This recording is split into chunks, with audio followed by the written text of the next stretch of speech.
Hello students. देखिए, आज जो हमारा टॉपिक होगा वो होगा बुद्धि, इंटेलिजेंस। बुद्धि होती क्या है? बुद्धि की जो अलग अलग महान विद्वानों ने बुद्धि की क्या परिभाषाएं दी है, किस तरह से बुद्धि को परिभाषित किया है, वो मैं आज आपको बताने जा रही हूँ, क्योंकि ये बहुत ही इम्पोर्टेंट टॉपिक है, तो ध्यान दीजिएगा। देखो, सबसे पहले हम बात करते हैं, जो बुद्धि शब्द है इसका प्रयोग सबसे पहले किसने किया था? तो बुद्धि शब्द का प्रयोग सबसे पहले करने वाले थे, कौन थे? Francis Galton.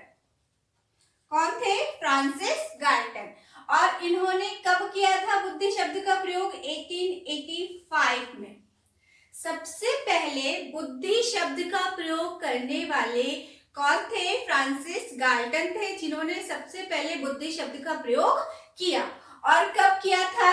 1885 में। देखो, जब ये टॉपिक पूरा हो जाएगा, जब इसमें जो इम्पोर्टेंट जो फैक्ट्स हैं वो मैं आपको जरूर बताऊंगी। तो सबसे पहले जानते हैं कि बुद्धि शब्द का प्रयोग किसने किया था? गाल्टन ने किया था। कब किया था? 1885 में। क्लियर? अब आते हैं बुद्धि होती क्या है। तो देखो, जब एक तो वो चीज जो हमारे दिमाग में, एक तो विचार आते हैं, ठीक है? क्या आते हैं? विचार आते हैं। और विचार आना, तो विचार तो हम ये भी कह सकते हैं कि यदि कोई बच्चा है, वो दिमाग से, हम ये कह सकते हैं कि मेंटली डिस्टर्ब है, ठीक है, तो विचार तो उसके दिमाग में भी आते हैं, ठीक है। कई बार आपसे, अच्छा मेरे को एक बात बताओ, कई बार आपसे ये कह दिया जाता है, शायद आपने कितनी ही बार अपने पेरेंट्स से या टीचर से, किसी ना किसी के मुंह से आपने शुरू से सुनते आए होंगे कि यदि आपसे कोई भी काम गलत हो जाता है, ठीक है, या कुछ भी आपसे गलत हो जाता है, तो आपसे क्या कहा जाता है? आप में दिमाग नहीं है, बुद्धि नहीं है। या फिर आपसे ये कहा जाता है कि इतना बड़ा हो गया, लेकिन बुद्धि तो एक छोटे बच्चे की तरह है। ये चीज बिल्कुल सही थी, कि वहां तक तो सही थी, लेकिन आपको क्या पता है कि बुद्धि को हम नाप सकते हैं? किस तरह से हम बुद्धि को माप सकते हैं? बुद्धि को किस तरह से माप सकते हैं, ये सब चीजें मैं आपको आगे बताऊंगी।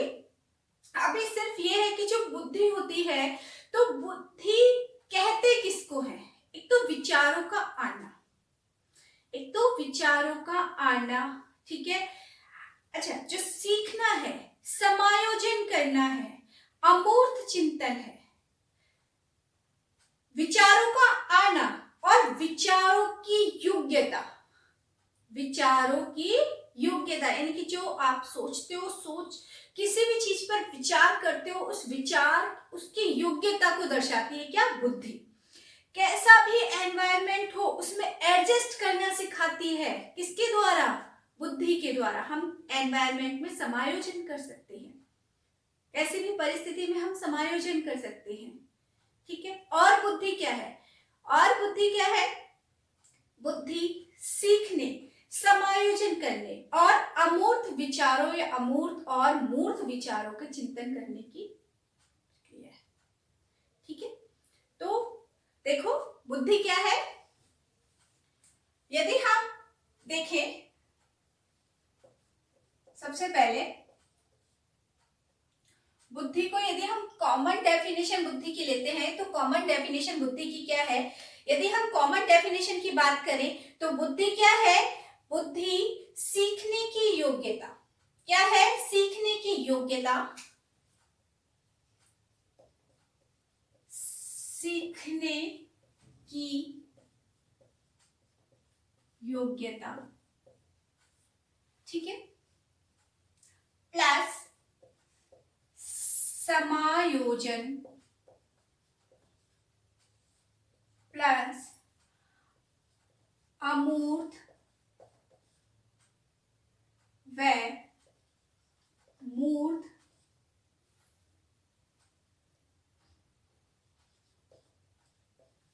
चिंतन या विचार। अमूर्त या मूर्त विचार, सीखने की योग्यता यानी कि अधिगम, ठीक है, समायोजन, अमूर्त व मूर्त विचार, ठीक है, इसके अलावा प्लस समस्या समाधान की योग्यता, समस्या समाधान की योग्यता, क्या? समस्या समाधान की योग्यता, या हम इसके अलावा ये भी कह सकते हैं कुछ नया हम जो करते हैं, कोई भी नया कार्य हम करते हैं उसको भी हम क्या कहते हैं, वो भी किसके द्वारा हो सकता है, किसके द्वारा होता है, वो भी किसके द्वारा होता है न, कोई भी नया काम करने की जो योग्यता होती है वो भी किसके द्वारा होती है, वो भी किसके द्वारा होती है, बुद्धि के द्वारा। ठीक है, तो सीखने की योग्यता, समायोजन, अमूर्त व मूर्त विचार, समस्या समाधान की योग्यता, ये सब मिलकर के क्या कहलाती है, बुद्धि। ये सब क्या है, विचार नहीं, विचार की करने की योग्यता, विचार नहीं, विचार करने की योग्यता। तो विचारों की योग्यता के अकॉर्डिंग बुद्धि का मापन किया जाता है, क्योंकि विचार तो हर किसी के मन में आ सकते हैं ना, लेकिन विचार की योग्यता। दूसरा है सीखने की योग्यता, अधिगम की क्षमता।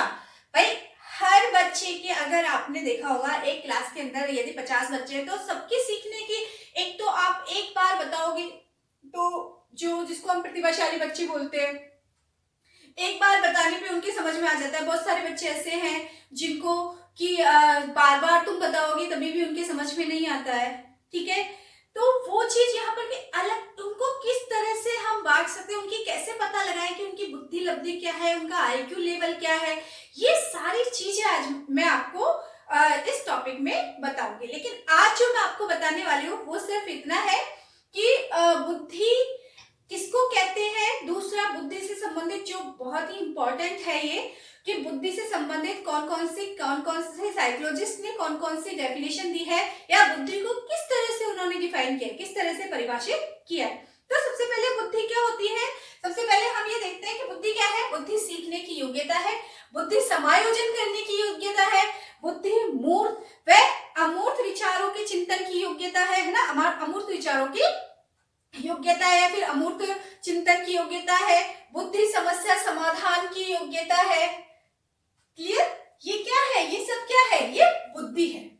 या फिर हम ये कह सकते हैं कि किसी भी समस्या का यदि समाधान करना है वो किसके द्वारा होता है, बुद्धि के द्वारा होता है।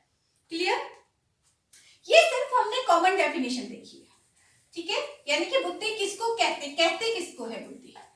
अब देखो बहुत ही इंपॉर्टेंट डेफिनेशंस है, थोड़ा ध्यान देना।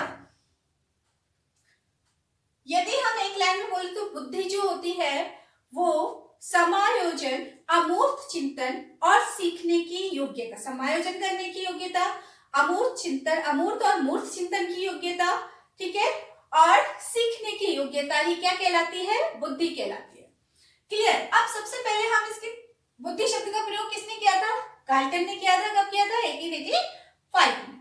अब सबसे पहले जो हम डेफिनेशन देखते हैं, सबसे पहली डेफिनेशन हम लेंगे अल्फ्रेड बिने की।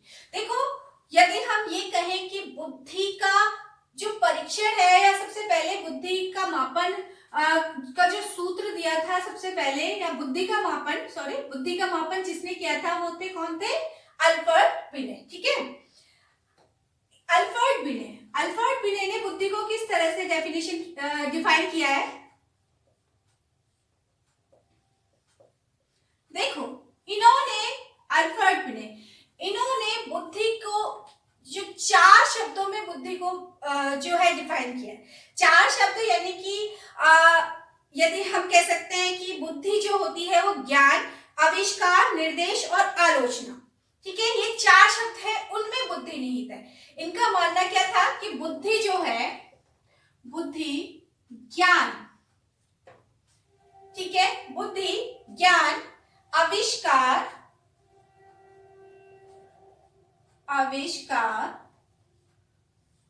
निर्देश व आलोचना,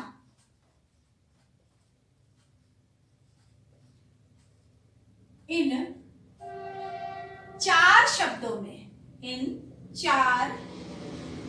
शब्दों में निहित है। ये किसका मानना था? बहुत ही इंपॉर्टेंट डेफिनेशन है ये, कि बुद्धि, ज्ञान, आविष्कार, निर्देश और आलोचना इन 4 शब्दों में निहित है। भाई ज्ञान है तो बिल्कुल बुद्धि के बिना हम ज्ञान के बारे में नहीं सोच सकते। आविष्कार है, कोई भी आविष्कार करते, कुछ भी नया करते हैं, किसके द्वारा होता है? निर्देश है।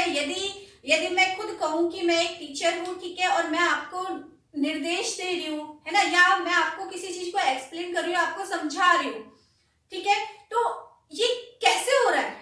क्यों हो रहा है? ये किसके द्वारा हो रहा है? ज्ञान, क्योंकि ज्ञान है मेरे अंदर तभी तो मैं आपको दे रही हूँ, ठीक है। आलोचना, भाई आलोचना क्या होता है? यदि हमें कोई भी चीज लगता है कि हाँ ये चीज गलत है, तो उस चीज में, किसी भी चीज में जो कमियां हम निकालते हैं, किसी भी चीज में कमियां जो निकालते हैं, तो कमियां निकालना कोई छोटी मोटी बात नहीं होती है, ठीक है।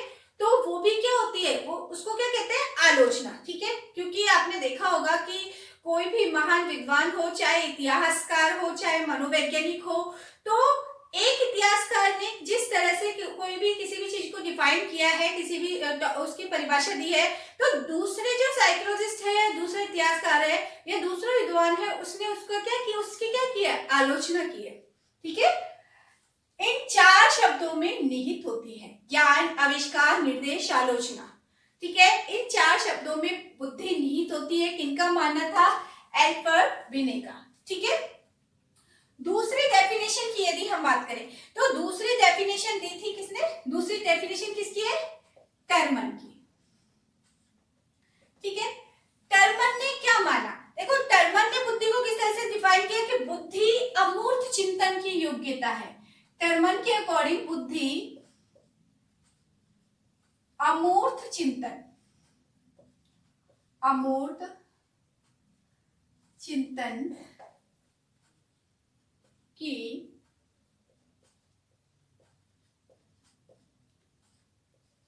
अमूर्त चिंतन का मतलब पता है ना आपको?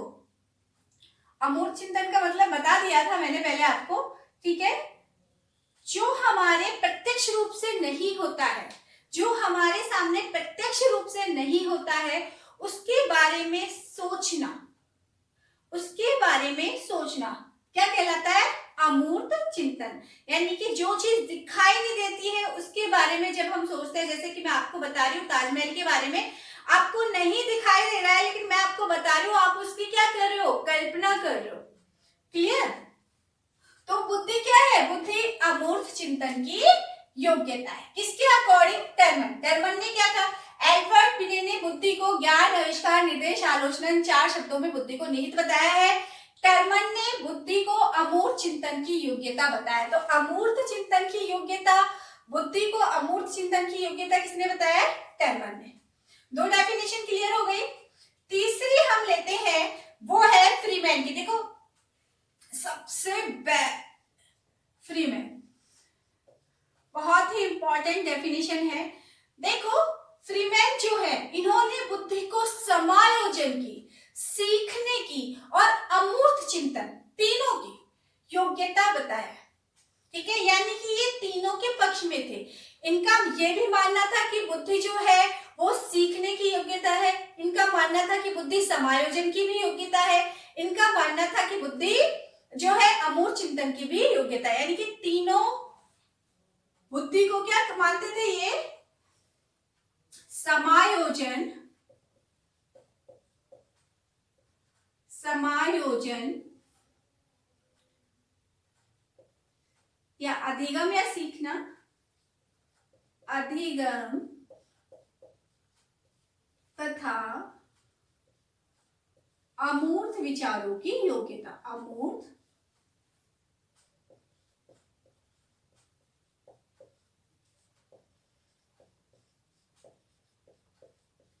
क्लियर। जो फ्रीमैन है, सिर्फ फ्रीमैन ऐसा है जिन्होंने बुद्धि को समायोजन, अधिगम और अमूर्त विचारों की योग्यता, यानी कि तीनों की, ये तीनों का समर्थन किया है इन्होंने कि बुद्धि जो है समायोजन की योग्यता है, बुद्धि अधिगम की भी योग्यता है, बुद्धि अमूर्त विचारों की भी योग्यता है। ठीक है, इसके बाद में ये डेफिनेशन किसने दी थी? फ्रीमैन ने। ठीक है, इसके बाद में जो डेफिनेशन आती है वो आती है वुडवर्थ की। देखो, वुडवर्थ का मानना था कि बुद्धि कार्य करने की योग्यता है। बुद्धि क्या है? वुडवर्थ का अकॉर्डिंग बुद्धि क्या है? बुद्धि कार्य करने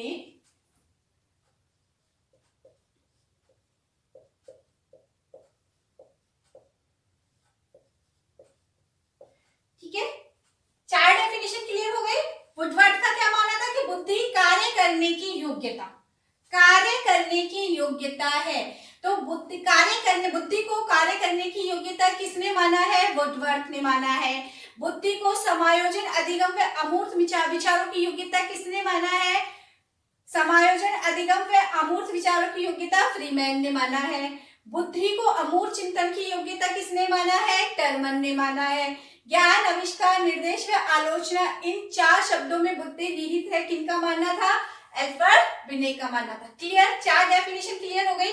इसके बाद देखिए, ये डेफिनेशंस बहुत इंपॉर्टेंट होती है, किस तरह से इन्होंने परिभाषित किया है अलग अलग साइकोलॉजिस्ट ने बुद्धि को। इसके बाद में हम देखते हैं किसकी डेफिनेशन? रॉस की जो डेफिनेशंस है बहुत इंपॉर्टेंट होती है। रॉस, देखो, रॉस महोदय का मानना था कि जो बुद्धि है नवीन परिस्थितियों से अनुकूलन करना, या हम ये कह सकते हैं कि बुद्धि नवीन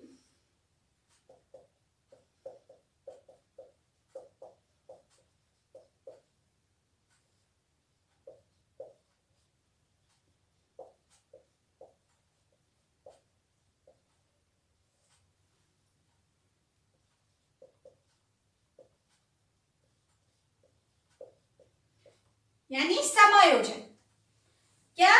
नवीन परिस्थितियों के साथ अनुकूलन यानी समायोजन, ये किसके पक्ष में थे रॉस महोदय? समायोजन के में। ठीक है, तो रॉस महोदय का मानना था कि बुद्धि जो है नवीन परिस्थितियों से समायोजन या नवीन परिस्थितियों से अनुकूलन करने की प्रक्रिया है, या नवीन परिस्थितियों से अनुकूलन ही क्या कहलाती है? बुद्धि कहलाती है। क्लियर, इसके बाद में जो डेफिनेशन आती है वो डेफिनेशन आती है बकिंघम की।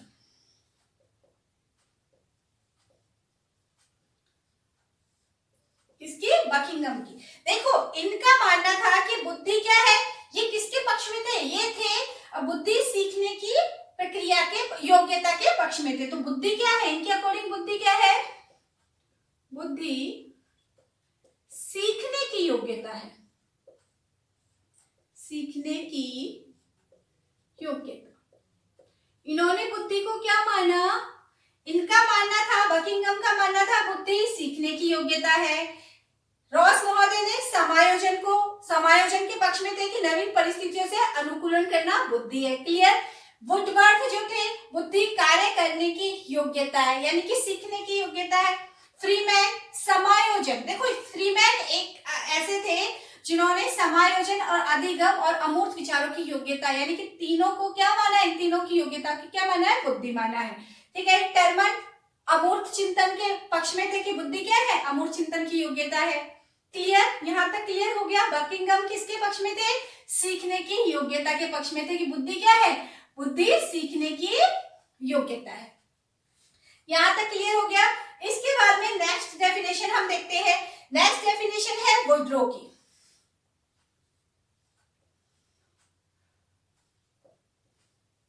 देखो, वुड्रो का मानना था कि बुद्धि ज्ञान का अर्जन करने की क्षमता है, यानी कि सीखने की। ठीक है, बुद्धि यानी कि किसके पक्ष में थे? सीखने के पक्ष में, सीखने की योग्यता के पक्ष में। बुद्धि ज्ञान का अर्जन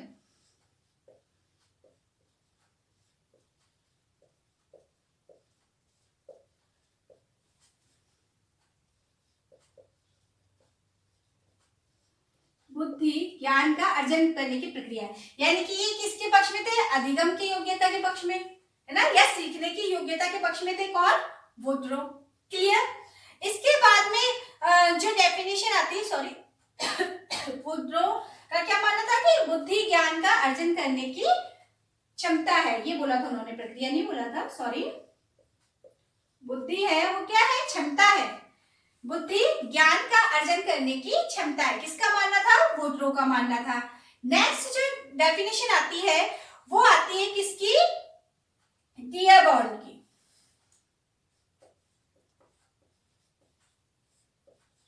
तो देखो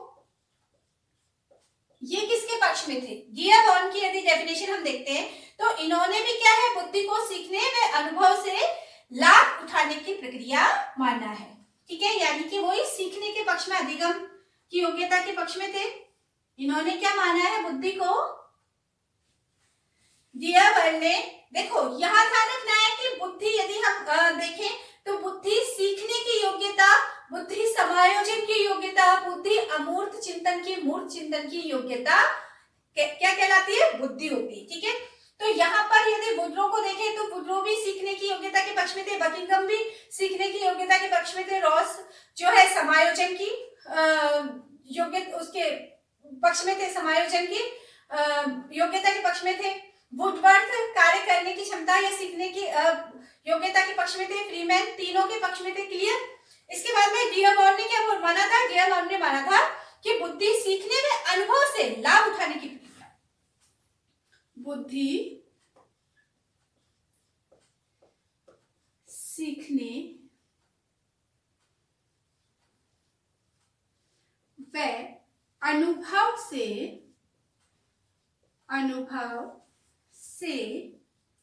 लाभ उठाने की प्रक्रिया, लाभ उठाने की प्रक्रिया।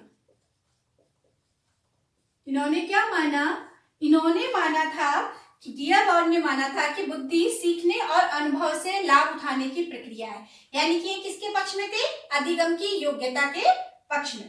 तो डियरबॉर्न का क्या मानना था कि बुद्धि सीखने व अनुभव से लाभ उठाने की प्रक्रिया है, किसका मानना था, ये डियरबॉर्न का मानना था। ठीक है, यहां तक सबका क्लियर हो गया।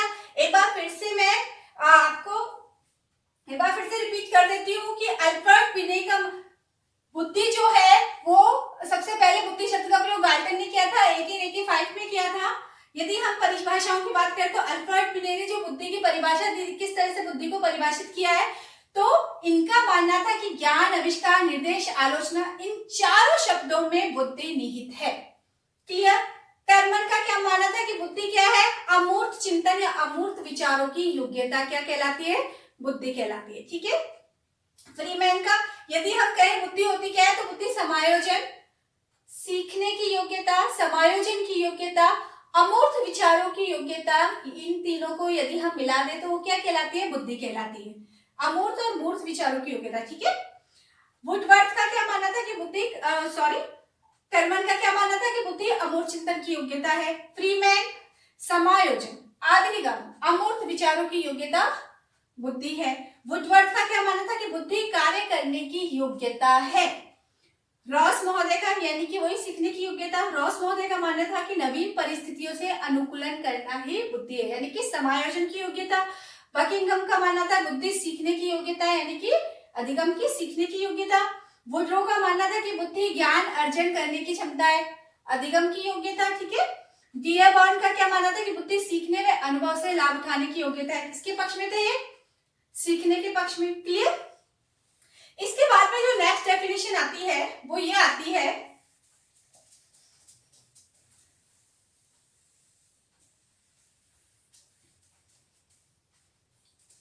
नेक्स्ट डेफिनेशन देखते हैं हम किसकी, Woodworth, Ross, Buckingham, Woodrow, Dearborn हो गया। इसके बाद में कौन बचा है, स्टर्न। ओके, अच्छी डेफिनेशन है, इंपॉर्टेंट डेफिनेशन है स्टर्न की। देखो स्टर्न किस तरह से परिभाषित करते हैं बुद्धि को। स्टर्न का मानना था कि बुद्धि में विभिन्न नवीन परिस्थितियों में समायोजन करने की सामान्य योग्यता होती है। तो देखो यहाँ पर नवीन परिस्थितियां, रॉस महोदय ने भी ये बोला था नवीन परिस्थितियों से अनुकूलन करना बुद्धि है।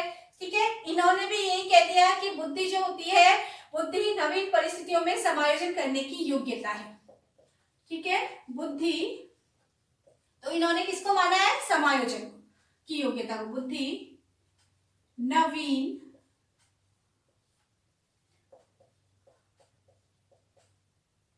परिस्थितियों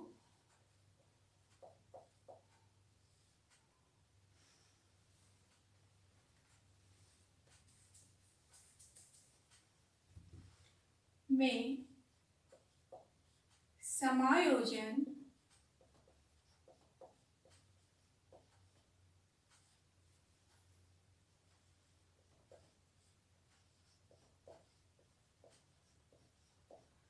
की योग्यता है। ठीक है, स्टर्न ने और रॉस महोदय ने दोनों ने क्या माना है कि बुद्धि नवीन परिस्थितियों के अनुकूलन बुद्धि है। इन्होंने क्या बताया कि बुद्धि नवीन परिस्थितियों में समायोजन की योग्यता है।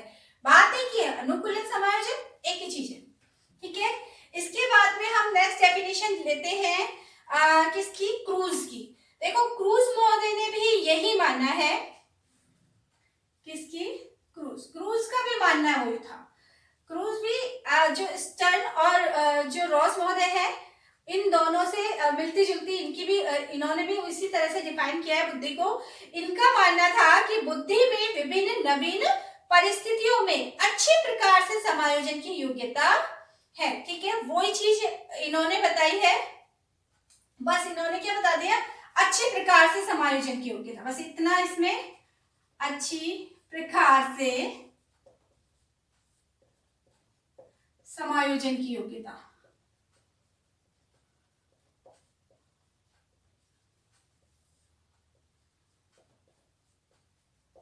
तो इन तीनों की डेफिनेशन में ज्यादा अंतर नहीं है। ठीक है, इसके बाद में जो डेफिनेशन आती है वो आती है बर्ट की। बर्ट महोदय है, इनका मानना था, इन्होंने किस तरह से बुद्धि को डिफाइन किया है कि बुद्धि में निर्णय करने देखो बहुत इंपॉर्टेंट डेफिनेशन है कि बुद्धि में इनका मानना था कि बुद्धि में निर्णय करने, नियंत्रण करने व समझने की योग्यता होती है। ठीक है, तो बुद्धि निर्णय करने,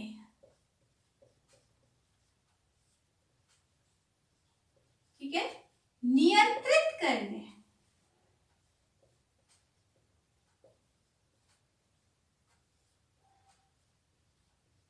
व समायोजन की योग्यता, समझने की योग्यता। इनका क्या मानना था कि बुद्धि निर्णय करने, नियंत्रित करने व समझने की योग्यता होती है। क्या? बुद्धि। ठीक है, इसके बाद में नेक्स्ट डेफिनेशन हम देखते हैं।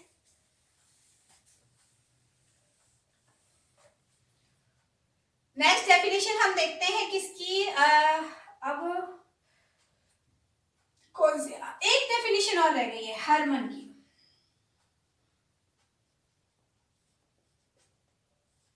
क्योंकि जितनी पॉसिबल हो सकती है मेन सारी डेफिनेशंस जो बुद्धि से रिलेटेड थी मैंने आपको बता दी है। एक ये लास्ट डेफिनेशन है कि हरमन जो है, हरमन महोदय का मानना था कि अमूर्त विचारों के रूप में चिंतन की योग्यता बुद्धि है। अमूर्त विचारों के रूप में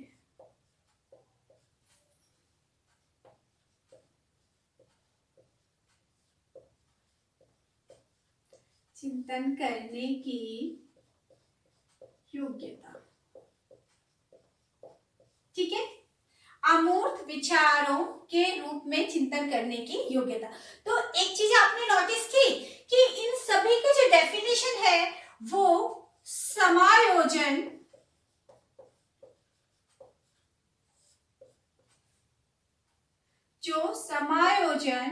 अमूर्त चिंतन